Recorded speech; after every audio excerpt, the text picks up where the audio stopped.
revolution, called a peace revolution. Now let's take back America. It wasn't one of our official categories, I'll be honest with you, but we got a lot of questions on drug policy, and maybe even more relevant. I think we did last year, too. There are a lot of folks online who want to know your thoughts on it, and I think with Prop 19 in California last fall, it's even more on people's minds. Right. Here's the top voted question in that area. Mm-hmm. Good evening, Mr. President. My name is Mackenzie Allen. I'm a retired law enforcement officer and member of LEAP, Law Enforcement Against Prohibition. The so-called war on drugs has been waged for 40 years at a cost of $1 trillion and thousands of lives, with nothing to show for it but increased supplies, cheaper drugs, and a dramatic increase in violence associated with the underworld drug market. Sir, do you think there will or should come a time for us to discuss the possibility of legalization, regulation, and control of all drugs, thereby doing away with the violent criminal market as well as a major source of funding for international terrorism? Thank you so much for your time, Mr. President. Well, I think this is a entirely legitimate topic for debate. I am not in favor of legalization. I am a strong believer that we have to think more about drugs as a public health problem.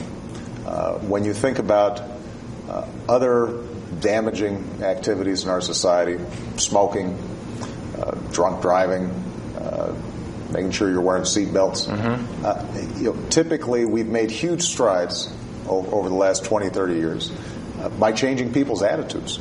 And on drugs, I think that a lot of times we have been so focused on arrests, incarceration, interdiction, that we don't spend as much time thinking about how do we shrink demand. And this is something that, within the White House, we are, looking at very carefully. As I said, any ideas?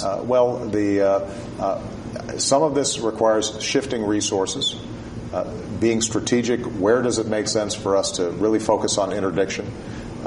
We have to go after drug cartels that not only are selling drugs but are also creating havoc, for example, along the U.S.-Mexican border. Mm-hmm. But are there ways that we can also shrink demand and in some cities, for example, it may take 6 months for you to get into a drug treatment program. Right. Well, if you're trying to kick a habit and somebody says to you, well, come back in 6 months, that's pretty discouraging. Yeah. And so we've got to do more in figuring out how can we get some resources on that end of it and make sure that, and also look at what we're doing when we have nonviolent first-time drug offenders. Are there ways that we can make sure that we're steering them into the straight and narrow without automatically resorting to incarceration, drug courts, mechanisms like that? So these are all issues that are worth exploring